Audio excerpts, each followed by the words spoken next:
hunting for its lost shell. Coronis of Thessaly loved Apollo, or thought she did, until a mortal soldier caught her eye. While Apollo healed plague in Delphi, Coronis entertained her new lover in secret. Only the raven, Apollo's avian spy, saw everything. The bird wrestled with the knowledge.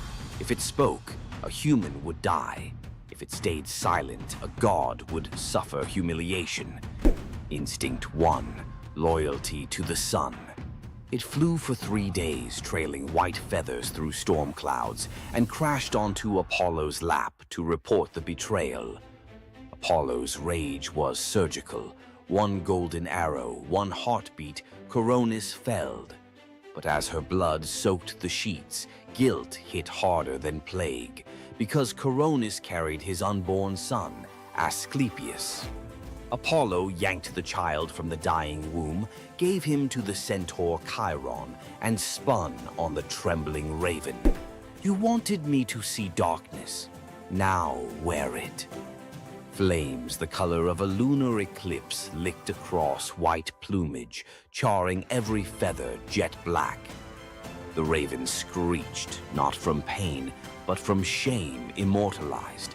From then on, ravens lost the ability to speak in clear words. All that's left is the croak that sounds like a secret you can't quite make out. King Salmoneus looked at Olympus and saw a marketing opportunity. He forged iron wheels that struck bronze streets, sparking hellish fire. He hung bronze kettles along rope bridges, and when his servants tugged the ropes, they roared like thunder across the sky. During festivals, he hurled lit torches from his chariot, shouting, "Tremble, mortals! I am Zeus!" Crowds, half fearful, half entertained, showered him with offerings. Thunder for Hire became the hottest ticket north of Delphi, but word climbed the air like smoke, reached the real Zeus, who waited for the perfect dramatic sting. On Salmonia's grandest fate, dark clouds gathered, but the sky remained eerily quiet.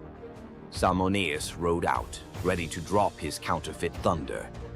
Zeus answered with the genuine article, a single bolt that vaporized the rope bridges, melted the bronze road into a river of screaming metal, and hurled Salmoneus, chariot, horses, ego, into Tartarus. There, chained to a rotating rock, he hears only one sound. Authentic thunder he can never claim. Locals swear the ruins of Salmonia still ring on electric nights. Metallic echoes of Zeus performing an audit on false advertising. Polyphonte, one-time devotee of Artemis, vowed to remain chaste, but Aphrodite, never fond of holdouts, infected her with lust for a passing bear. Yes, a bear. Polyphonte vanished into the woods and returned months later with twin boys, Agrius and Aureus, towering, coarse-haired, with appetites that chilled the blood. They laughed at altars, hunted travelers, and roasted human limbs over campfires. Zeus finally snapped. He ordered Hermes to punish the whole family in whatever way preserves terror for future ages. Hermes, unwilling to butcher newborns, enlisted Ares, who gleefully bound the twins upside down and hacked off hands and feet. But before the blade fell again, the gods changed their minds, opting for metamorphosis over gore. Polyphonte became the Strix, a death omen owl whose shriek freezes armies. Aureus twisted into a towering eagle owl, herald of war. Agrius sank into the body of a vulture, forever gnawing carrion. And the family's hillside cave? Locals swear it still reeks of smoke and sweet meat. Farmers mark its mouth with iron nails. Iron, they say, silences bare-born ghosts. Next time an owl howls before battle, remember Polyphonte's cursed lullaby, a mother's love curdled into dread for every soldier who hears it. Athena once chose an Attic girl named Myrmex as her personal protege. The goddess introduced a dream project, the world's first plow. Myrmex watched, learned, then, intoxicated by the crowd's applause, whispered that she had invented the tool. Athena's gray eyes darkened. Soon after, a jealous wind shoved Myrmex while she harvested wheat. She staggered, dropped an armful of sheaves, and heard laughter, a cruel echo of her own boast. Athena emerged, face sorrowful. "You craved the harvest without the humility." She tapped the girl's forehead. Instantly, Myrmex shrank, limbs splitting, waist pinching. An ant scuttled where a maiden had stood, destined to steal crumbs of grain for eternity, mimicking the theft of Athena's credit. Centuries later, Zeus needed loyal subjects for his son Aeacus in barren Aegina. He saw the ant swarm and, in a grim joke, transformed them into soldiers. The Myrmidons, silent, disciplined, famous under Achilles at Troy. The bravest army in myth owes its origin to a single boastful sentence. Medusa grew up alongside the breathtaking Adonis under the roof of King Cinyras. Where Adonis was radiant, Medusa was steady, god, confidant, brother in all but blood. When a boar gored Adonis in Aphrodite's sacred grove, every flower dimmed, and Medusa felt his chest collapse inward. Days later, they brought Adonis's body home. Melas strung a rope from a pomegranate tree and hanged himself, grief carving deeper than any tusk. His wife Pelea followed. Aphrodite arrived, drenched in her own tears, too late to save them, but not too late to transform them. Melas became the apple tree, branches heavy with fruit the color of heart blood. Pelea became the dove, eternal companion to Aphrodite, cooing in the apple's boughs. Their infant son, also named Medusa, was spared and ordered to Delos to teach islanders the craft of shearing sheep. Ever since, Greeks call flocks mela in his honor. Legend says when an apple falls perfectly into a lover's open palm, Melos is granting a fragment of his devotion, a reminder that love can be both sweet and lethal. Every crunch echoes a heartbreak older than history. Careful who you offer an apple to. Aphrodite might just be listening. Which boundary breaker freaked you out most? Drop your vote below. Smash like if you'll think twice before faking thunder.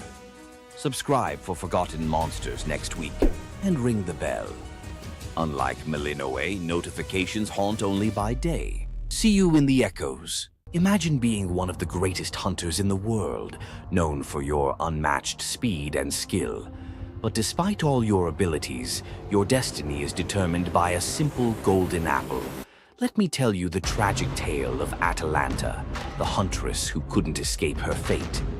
Atalanta was abandoned at birth by her father, Zeus, who didn't want a daughter. Left to die in the wilderness, she was raised by a she-bear, learning to hunt and survive. As she grew, Atalanta became a legendary warrior, her skills in hunting unmatched. But no matter how great she became, she could never escape one thing, her prophecy. A prophecy foretold that Atalanta would only marry a man who could outrun her in a race. As the years went by, many suitors came, eager to win her hand. But Atalanta, fiercely independent, defeated them all. Her speed was unbeatable, and no man could match her skill. Then came Meleager, a brave hero who had heard of Atalanta's strength and beauty. Unlike the others, he didn't boast about his abilities. Instead, he came prepared with a plan. Meleager, knowing Atalanta's curse, asked the goddess Aphrodite for help. She granted him 3 golden apples, which he used to distract Atalanta during their race. As Atalanta raced ahead, confident of her victory, Meleager tossed the apples one by one in her path. The golden apples were so beautiful, they distracted Atalanta just enough to slow her down. In the end, Meleager won the race, and Atalanta was forced to marry him, despite her reluctance to give up her independence. But the story doesn't end in happiness. Atalanta and Meleager's marriage was plagued with regret. Atalanta, still driven by her need for freedom, felt trapped by the very love she couldn't escape. And in the end, Meleager, whose destiny was also marked by the gods, tragically died before she could ever truly be free. Atalanta's story is a tale of love, fate, and the clash between personal destiny and desire. Despite her unmatched strength and independence, her fate was sealed by love, and her story remains a tragic reminder of how even the most powerful can be brought down by what they cannot control. If Atalanta's bittersweet story of fate and love left you in awe, subscribe for more untold Greek myths and the heroes who shaped the ancient world. You thought fairy tales were magical. Think again. The real origins of these classic tales are disturbing, gruesome, and filled with horror. Many of these stories have been sanitized for modern audiences, but their original versions were filled with betrayal, curses, and brutal consequences. From Pinocchio's horrifying fate to the true story of Bluebeard, let's dive into the darker side of fairy tales that history tried to erase. Fairy tales weren't always about happily ever after. Many of them were cautionary tales, warning of real dangers, human cruelty, and supernatural horrors. 1. The original Pinocchio, a gruesome fate. Before Disney made him a lovable puppet, Carlo Collodi's original Pinocchio was a terrifying little troublemaker. Instead of learning his lesson, he was hanged from a tree by a group of bandits, left to suffocate as a punishment for his misdeeds. 2. Bluebeard, the serial killer's tale. Bluebeard was not a misunderstood nobleman. He was a full-blown serial killer. In Charles Perrault's version, Bluebeard marries multiple women and forbids them from entering one locked room. When his latest wife disobeys, she discovers the corpses of his past wives hanging from hooks. He nearly kills her too, but she's saved at the last second by her brothers. Some believe this gruesome tale was inspired by real-life figures like Gilles de Rais, a nobleman convicted of horrific crimes. 3. The Pied Piper, a tale of mass disappearance. The Pied Piper of Hamelin was not just about a man who played music to lead away rats. He also took the children. In some versions, the town refuses to pay him for his services, so he takes revenge by luring all of their children into a cave, where they are never seen again. Historians believe this could be based on a real event, where an entire group of children from Hamelin mysteriously vanished in the Middle Ages. 4. Rumpelstiltskin, a vengeful trickster. In the original versions of Rumpelstiltskin, when the young queen guesses his name, he doesn't just leave. He flies into a rage so intense that he tears himself in half. In some versions, he stomps on the ground in fury, falling into a pit and disappearing forever. His obsession with taking the queen's child has led some to believe he wasn't just a trickster, but something far darker. 5. The Robber Bridegroom, a wedding night nightmare. This lesser-known grim tale tells the story of a young woman forced to marry a wealthy man. Suspicious of her husband-to-be, she follows him to his home, only to discover that he and his band of robbers murder and eat women. She watches in horror as they butcher a young girl, cutting her into pieces. Luckily, she escapes and exposes them, leading to their execution. 6. The Juniper Tree, a tale of cannibalism and revenge.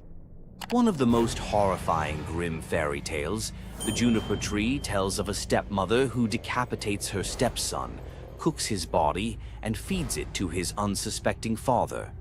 The boy's sister buries his bones under a juniper tree, and from the tree the boy returns as a vengeful spirit, transforming into a bird and dropping a millstone on his stepmother, crushing her to death. 7. The Girl Without Hands, a story of betrayal and survival. In this disturbing fairy tale, a poor man accidentally sells his daughter to the devil in exchange for wealth. When she resists the devil's temptations, her own father chops off her hands to fulfill the bargain. Eventually, she escapes, gains magical silver hands, and finds a happier fate, but not before enduring unimaginable suffering. Why were these stories so disturbing? Fairy tales weren't just for children. They were warnings, morality lessons, and sometimes outright horror stories meant to instill fear and obedience. Over time, many of them were altered, softened, or rewritten to make them more acceptable. Which of these dark fairy tales shocked you the most? Want to uncover more forgotten stories and chilling legends? Subscribe now and dive into the forgotten history of fairy tales. What would you do if you gave up everything for love, only to be betrayed by the one you trusted most? In the Greek myth of Medea, love led to ultimate revenge, and the consequences were deadly. Let's dive into this tragic tale. Medea, a sorceress of immense power, fell in love with Jason, the leader of the Argonauts, when he came to her homeland seeking help. Medea, who was deeply in love with him, used her magic to aid him in his quest for the Golden Fleece. She betrayed her own family, murdered her brother, and helped Jason achieve his goal, all out of love for him. Once Jason had the fleece, Medea fled with him to Greece, where they started a life together. But as time went on, Jason's love for Medea faded.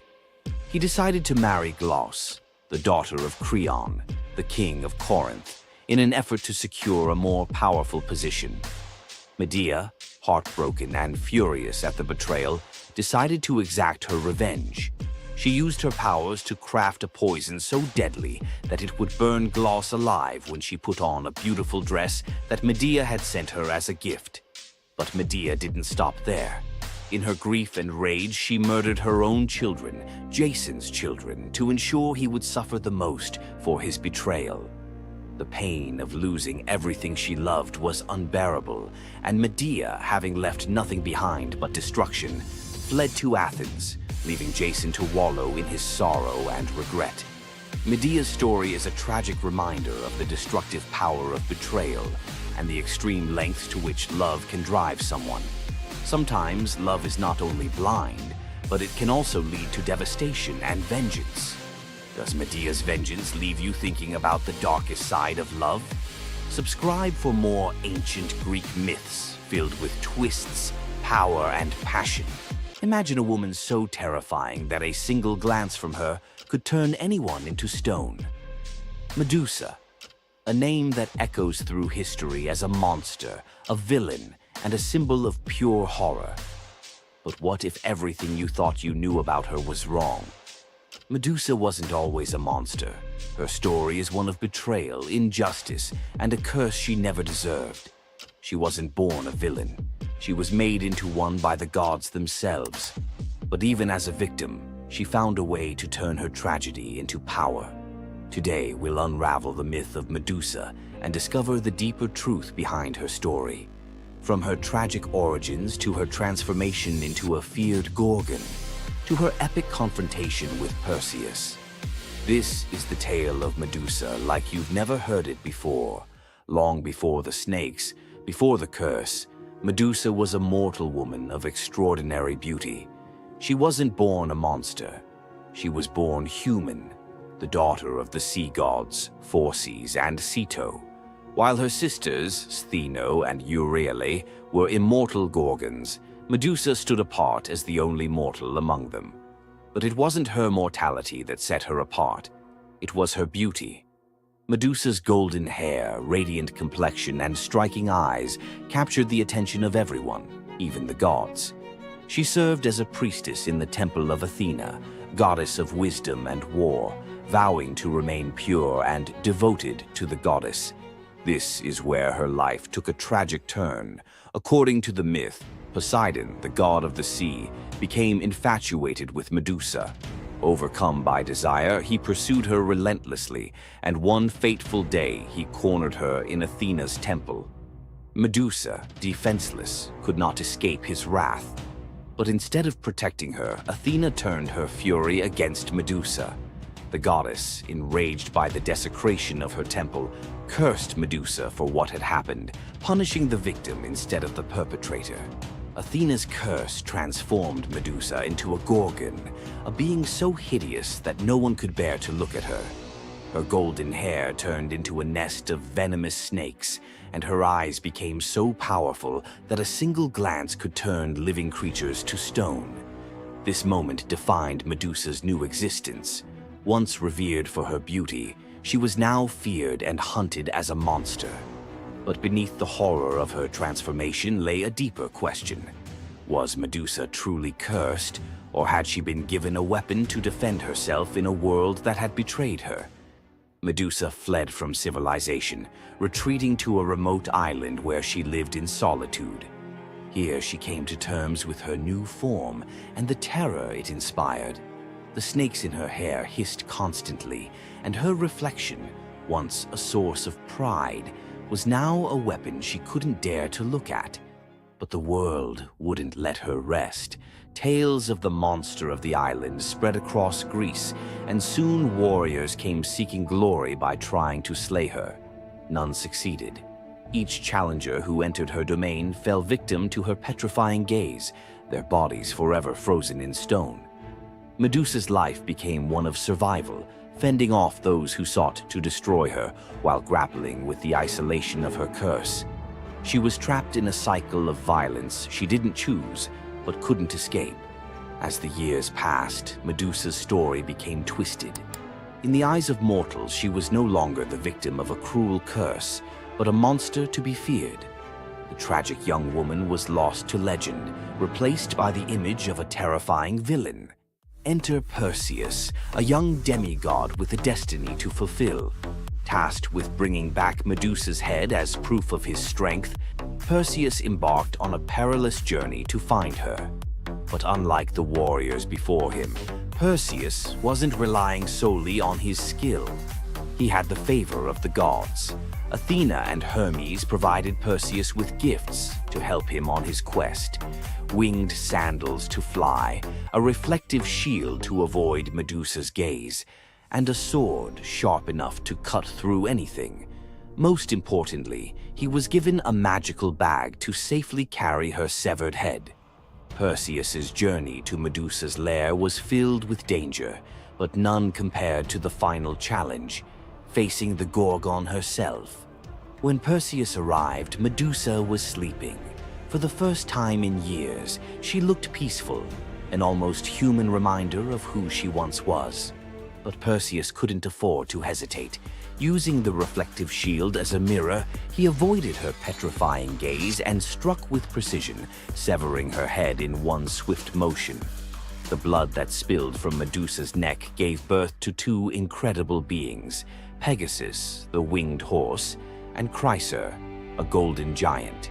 Even in death, Medusa's body produced miracles, a testament to the power she had carried within her. Perseus carried Medusa's severed head back to Greece, where it became both a trophy and a weapon. Her gaze retained its power, turning enemies into stone, and Perseus used it to defeat his foes and protect his people. But Medusa's story didn't end with her death. Over time, her image transformed from that of a monster to a symbol of strength and defiance. Women, especially, began to reclaim her story, seeing her as a figure who resisted the gods and survived unimaginable betrayal.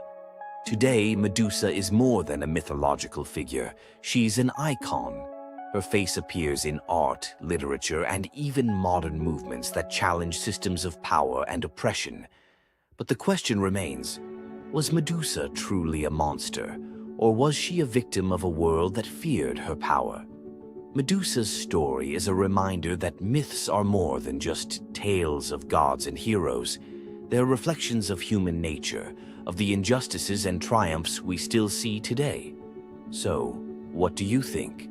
Was Medusa a villain, or was she a misunderstood symbol of resilience? Leave your thoughts in the comments. Give this video a like if you found her story as fascinating as we did. And don't forget to subscribe to the channel for more deep dives into the myths and legends that continue to shape our world. Until next time, keep questioning, keep exploring, and keep looking beyond the surface. Athena, the goddess of wisdom, war, and strategy, was one of the most powerful deities in Greek mythology. Feared by enemies, honored by heroes, and even challenging Zeus himself, Athena's legacy shaped legends, wars, and the very foundations of civilization. But was she truly a goddess of justice, or was there a darker side to her wisdom? Let's dive into the real story of Athena. Athena wasn't born like other gods. She burst fully grown from Zeus's head, armed with a spear and shield, a goddess of war and wisdom from the very start.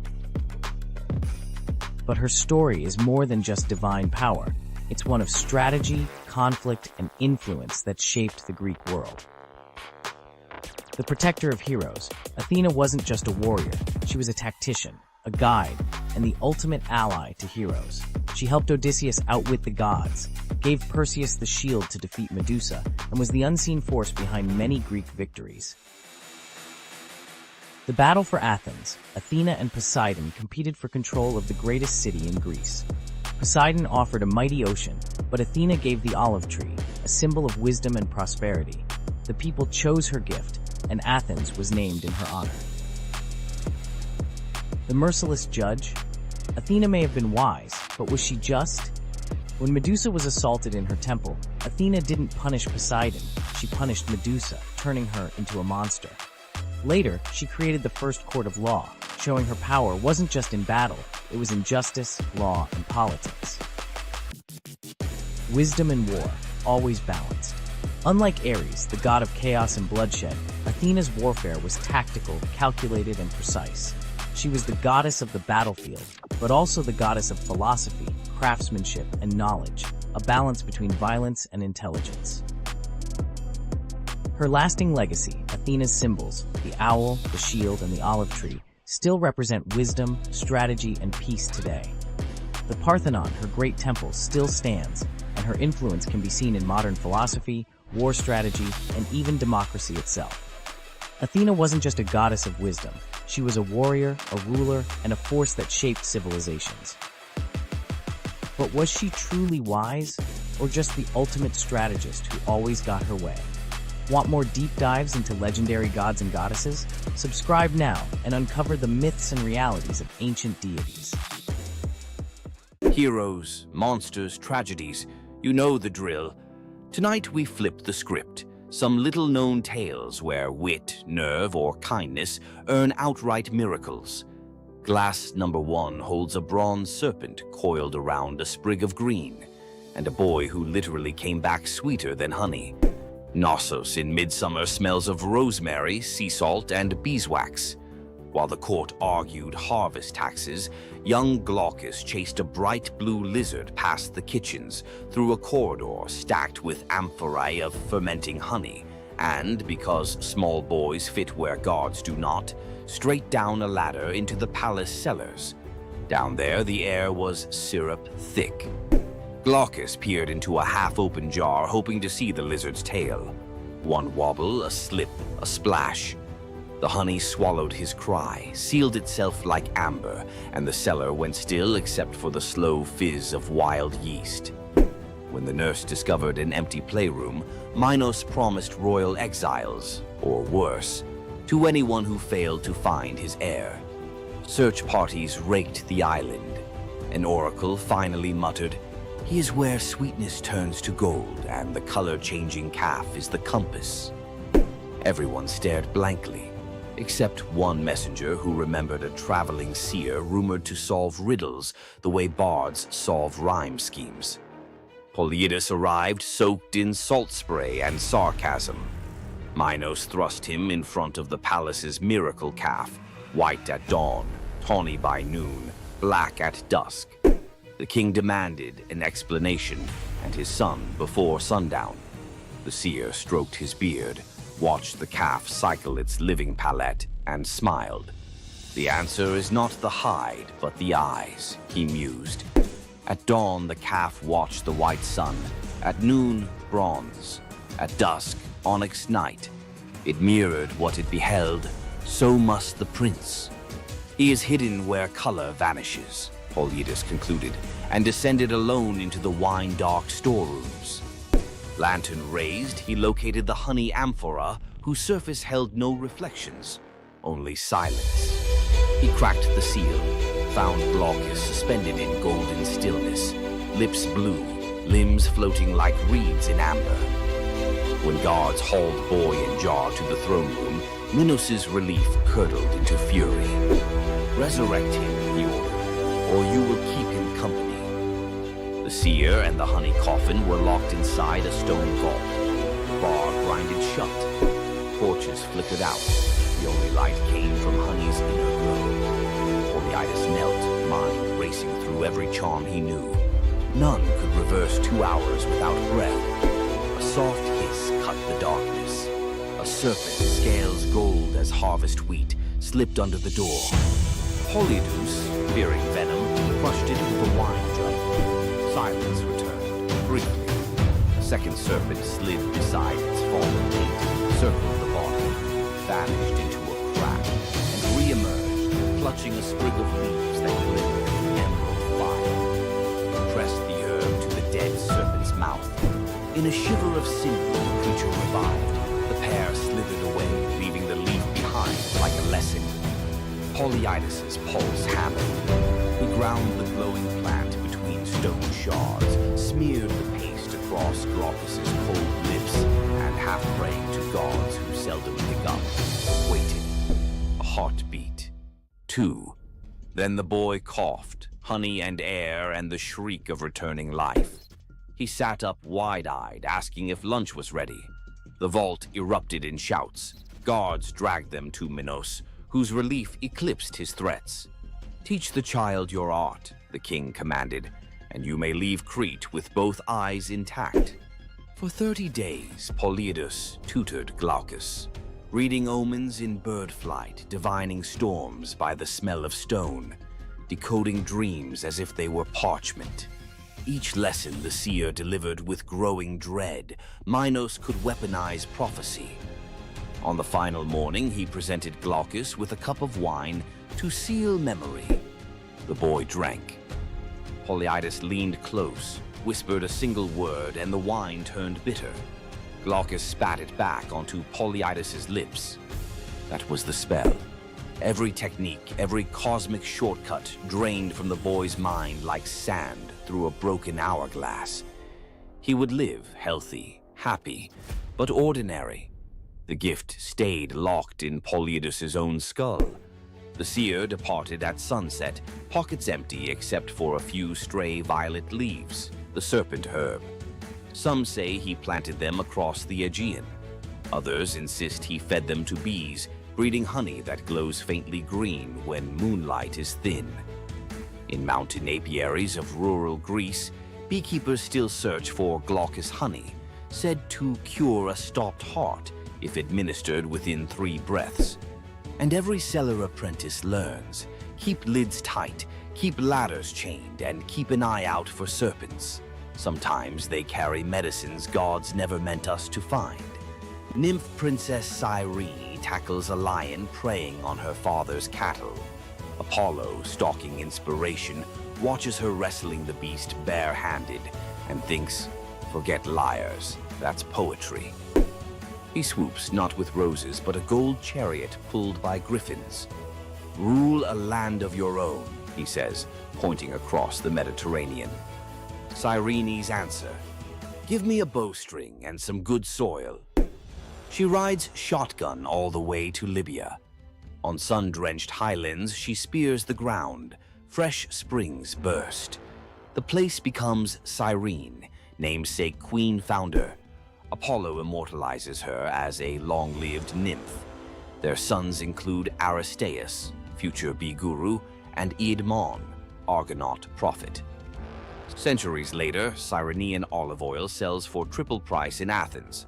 Bottles carry a tiny embossed lion, reminder that one headlock can echo into a civilization. Morning of his birth, infant Hermes crawls out of cradle, spies a tortoise, hollows the shell, strings cowgut. Voila, the first lyre. Same afternoon, he rustles 50 of Apollo's divine cattle, walking them backward to confuse hoofprints. Apollo tracks the tune of an unfamiliar instrument to a cave and catches, not a rustler, a giggling baby. Hermes begins to play. The melody melts Apollo's fury like wax. The sun god trades the entire herd plus the golden staff of herdsmen for the lyre. Contract signed before Hermes can crawl again. Apollo becomes patron of music. Hermes gains official portfolio of travelers, traders, and, ironically, thieves. Every time a guitarist hands a riff to a bandmate for mutual gain, they reenact that cave-side barter. Enslaved courtesan Rhodopis toils in a Nile Delta villa.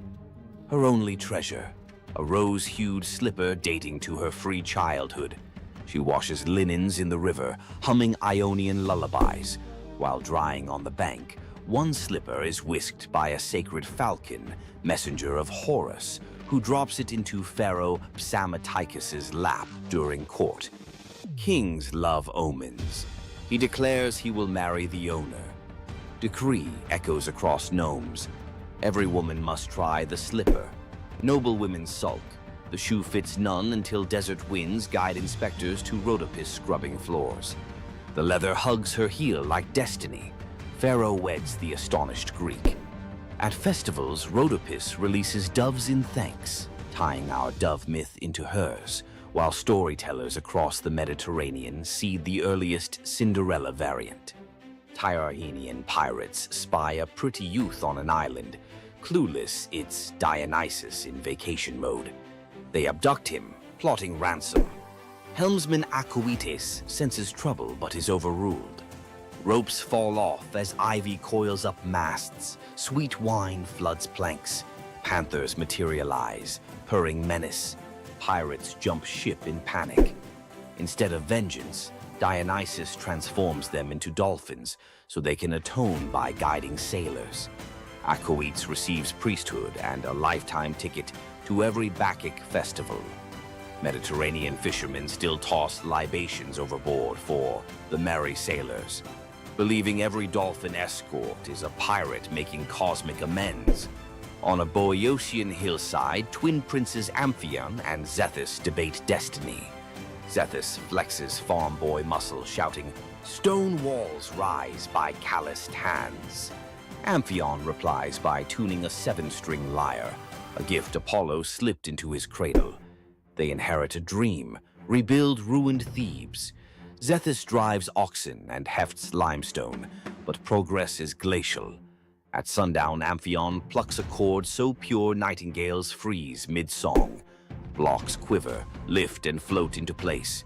Each note a crane, each chord a pulley. Workers drop their levers and just watch. The wall grows faster than dawn's shadow. Jealous masons challenge him to raise the Cyclopean gate alone. Amphion smiles, strums a rugged minor scale. Boulders lumber across the valley like obedient elephants.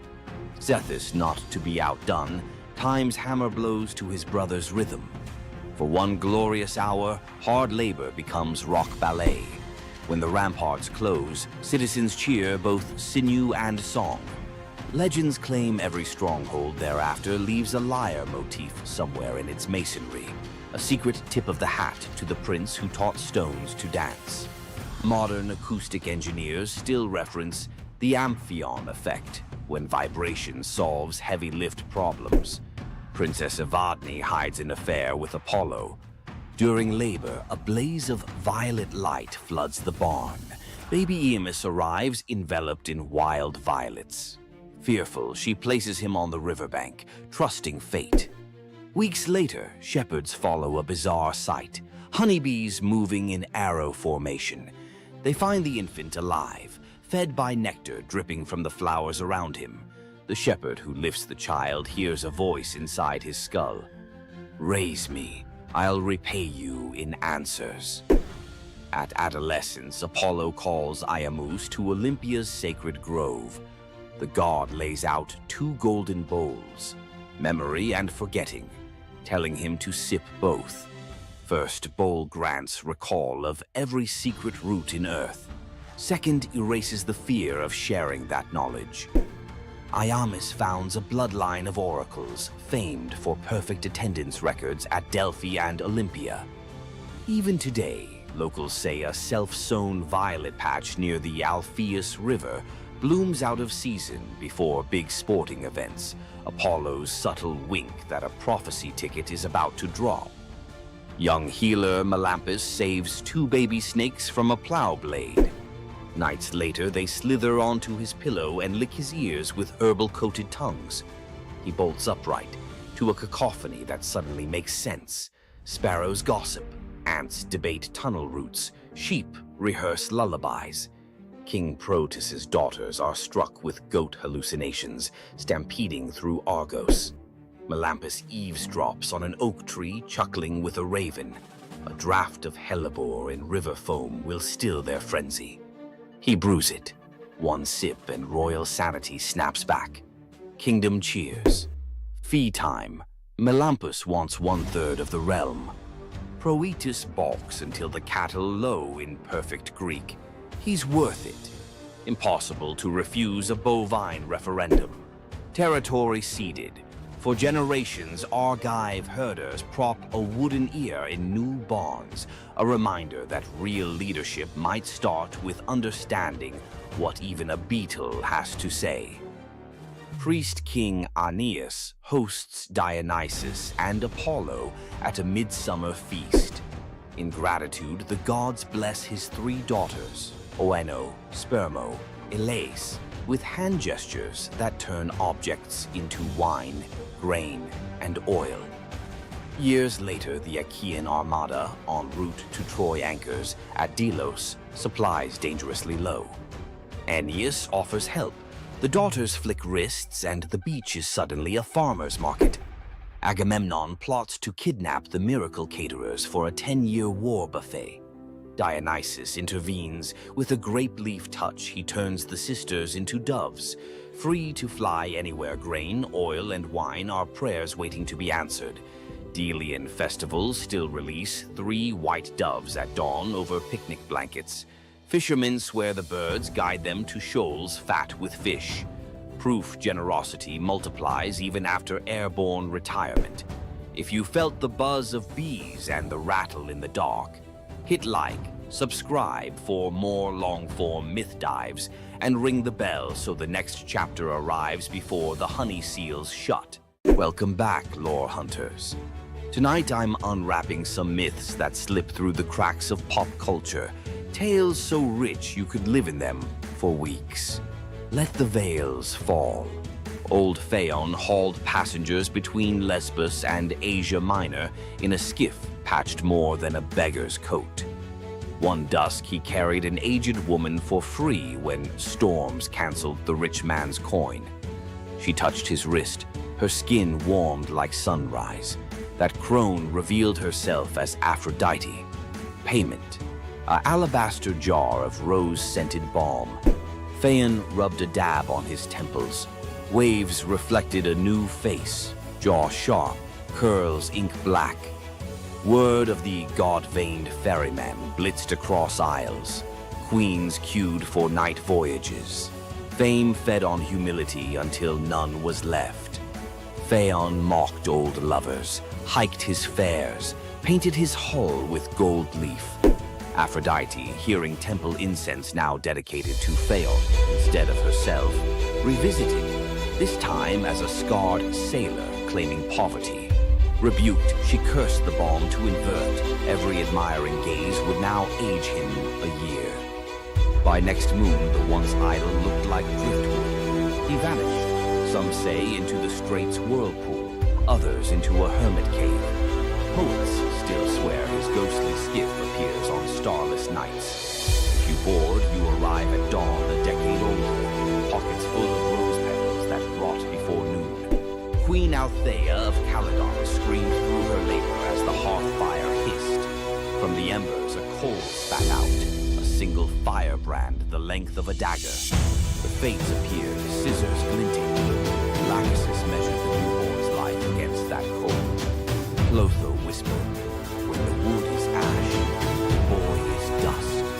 Althea snatched the brand, quenched it in a silver urn, and hid it under the bed. The baby, Meleager, grew into a spear god in the training yard. None but his mother guessed why storms seemed to pause for him. Years later, Artemis loosed a punish King Oeneus for a skipped sacrifice. Hunters from every Greek polis gathered. Meleager led, eyes bright as forge fire. Among the heroes strode Atalanta, swift, lethal, and female, an affront to the older princes. In the thicket, Atalanta's arrow struck first blood. Meleager's spear finished the beast. He offered her the pelt. Male egos erupted. Two of Meleager's uncles drew blades. Meleager defended the huntress, slaying his own kin. Word sprinted ahead of him to the palace. Althea collapsed at news her brothers lay dead by her son's hand.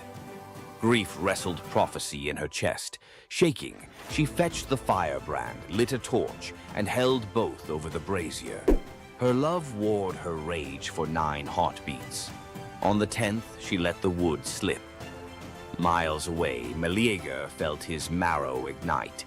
He dropped mid-stride, armor ringing like a funeral bell. At the palace hearth, the brand hissed its last and fell to gray powder. Althea watched the flakes swirl, then walked into the flames herself.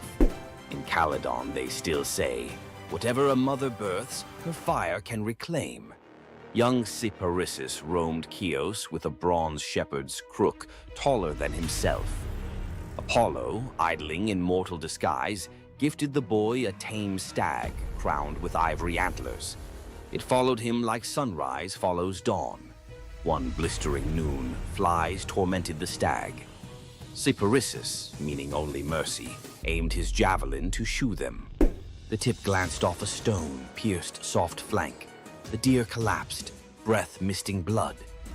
Cyparissus dropped beside it, sobs carving caverns in his throat. Apollo arrived to heal, lyre weeping gold notes. But the boy refused salvation for himself. He begged, "Give me a grief that never dries, so I remember him forever." Clouds boiled violet. The ground drank color from his sandals upward. Where Cyparissus knelt now stands the first cypress, trunk straight as a spear of mourning, sap weeping resin tears. Greeks plant the tree in graveyards because its roots plunge only downward, never sideways, like a grief that refuses distraction. On summer nights, hunters claim the wind through cypress needles sounds like antlers brushing the sky. Athens hailed Cephalus and Procris as couple of the century. He an expert hunter, she a devotee of Artemis. As wedding gift, the goddess sent 2 marvels. Lalaps, a hound fated to catch any quarry, and a spear destined never to miss. One morning, Cephalus rested from the chase and sang to the breeze, calling it Nephele, sweet comfort. The dawn goddess Eos, eavesdropping, snatched him skyward, offering immortality. He pined for Procris. Eos scoffed, "She'll betray you." Suspicion slid under his skin like splintered arrow reeds. Cephalus returned in disguise, bribing servants to hint Procris had strayed. At twilight, she arrived in the woods, masked, to spy on him first. Hearing rustle, Cephalus loosed the divine spear toward the sound. It cannot miss. The mask tore away, Procris's eyes wide as shattering glass. She fell against his chest, whispering only, "The breeze, remember?" Cephalus buried her on Mount Hymettus, pinned the fatal spear beside the grave, and leashed Laiolaps there eternally. Some nights, hikers see a spectral dog chase a phantom hare in circles that never close, while a jealous wind mutters the name Nephele through the pines. Poor farmer Ligdus told his pregnant wife, if the child is female, exposure must follow. Dowries ruin paupers. Desperate Telethusa prayed to Isis. The goddess appeared, golden-winged. Bear the child, raise her as son. Baby Iphis arrived. They bound her chest, taught her spearcraft, named her heir. At 13, Iphis was betrothed to radiant Ianthe, who adored her future husband. Iphis loved her too, but carried a secret that tore her apart. Nights she begged Isis, either unmake love or unmake lie. Eve of the wedding, Iphis roamed the temple till exhaustion. At midnight, statue eyes flashed, muscle quaked under skin, voice dropped like falling figs. When dawn trumpets blew, Iphis emerged, broad-shouldered, jaw square, still wearing mother's hopes, but now truth-shaped. Ceremony erupted in double amazement. A father spared from murder, a bride gaining the groom her heart already knew, a city given a living parable that gods can edit, flesh the way poets edit verse. On anniversaries, Crete's couples exchange braided veils, symbol that love may bend rules when petitioned with courage. Satyr-blooded Ampelus dazzled Dionysus, youth swagger, curls like grape tendrils. He rode a bull through vineyards, boasting he was braver than the god. Dionysus, half teasing, half testing, sent a gadfly. The bull bucked. Ampelus flew, spine meeting earth with a wet crack. Thunderclouds curdled purple. Grief-stricken, the god plucked the corpse's heartbeat, planted it. From ribs sprouted twisting vines, from fingers curling shoots. First grapes. He fermented their juice with tears, naming the wine Ampelosios, the taste of regret. Every toast pours a little myth, sweetness chased by sting. Drink deep and you repeat the boy's brag, but this time, hopefully, know when to dismount. On the gray docks of Anthedon, a lone fisherman named Glaucus noticed something odd. Every fish he caught leapt back into the sea after flopping across a patch of wild green herbs. His curiosity, half hunger, half science, won. He tasted one leaf. A heartbeat later, his pulse throttled like a war drum. Gills tore open on his neck. Terrified, he dove overboard and discovered he could breathe brine like air. In the midnight blue below, sea deities gathered, nereids swirling like living lace, old Phorcys with crab shell crown. They greeted the newcomer, then forced a cup of ichor on him. Drink, forget the shore. Visions blitzed his skull, shipwrecks yet to come, lovers yet to drown. Prophecy is a toxin that never metabolizes. Glaucus tried to surface, to hug his aging mother, but every wave slapped him back. Barnacles crusted over his old rowing calluses. He practiced his new craft instead, whispering tides to sailors, trading secrets for offerings of bronze and bread that sank unreachable. Legend says if you stare into rough surf and hear your own name, it's Glaucus warning you to turn home. Ignore him, and you join his choir. Another voice lost to the deep. In Attica ruled Periphas, so just that subjects built temples to him, not Zeus. Offerings piled higher than to Olympus. Flattery sharpens divine talons. Thunderhead over the palace. As lightning coiled to strike, Apollo intervened. Spare the righteous, punish the praise. Zeus relented, halfway. Before the court's eyes, Periphas's flesh rippled into plumage, arms broadened into storm-breaker wings. His queen begged accompaniment, became an osprey. Throne room glittered with abandoned gold. Zeus decreed the new eagle his personal herald. Immortal, hungry for serpents of hubris. Every lightning flash, tradition holds Periphas scouts ahead, making sure no mortal altars bear the wrong name again. Arcadian huntress Callisto pledged lifelong virginity to Artemis. Oaths echo loudest in forest silence. Zeus, disguised as Artemis, tricked Callisto when her secret pregnancy showed. The real goddess burned with double fury, betrayed and impersonated.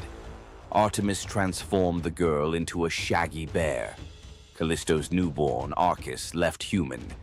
Years later, on a hunt, Arcus drew bow at the lunging bear, unaware it was his mother. Zeus intervened, flinging both into the sky as Ursa Major and Ursa Minor. They circle Polaris forever, never touching, an eternal near miss engraved in stars. Notice how each story spins one spindle. Desire collides with destiny, and form shatters.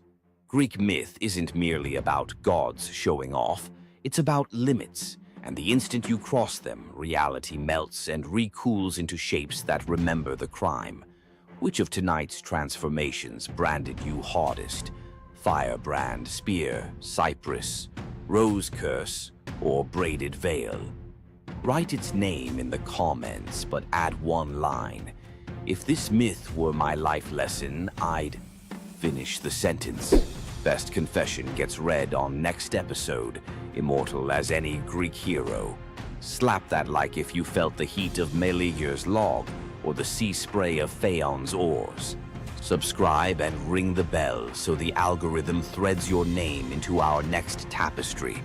Remember, stories are sparks. Hold them too lightly and they fade. Grip them too hard and they burn. Find your balance. See you in the weave. Imagine having a wish so powerful that everything you touch turns to gold. Sounds like a dream, right? But for King Midas, this dream turned into a nightmare. Let's dive into his tragic story. Once upon a time, King Midas ruled over a prosperous kingdom known for his wealth and opulence. But Midas wasn't just content with riches. He wanted more. He wished for the ability to turn anything he touched into gold. One day, the god Dionysus appeared before him and, impressed by Midas's devotion, granted him the wish. At first, Midas was overjoyed. Everything he touched, his food, his treasures, his furniture, transformed into gold. His wealth grew beyond imagination, and his joy knew no bounds. But soon, Midas realized the curse of his wish. He touched a rose, gold. He touched his food, gold. Desperate for a meal, he tried to drink water, gold. In horror, Midas realized that even his daughter, whom he loved dearly, turned into a lifeless golden statue when he touched her. Furious with the consequences of his greed, Midas begged Dionysus for mercy. The god, seeing the king's suffering, told him to wash in the river Pactolus. And in that moment, Midas's golden touch was taken away.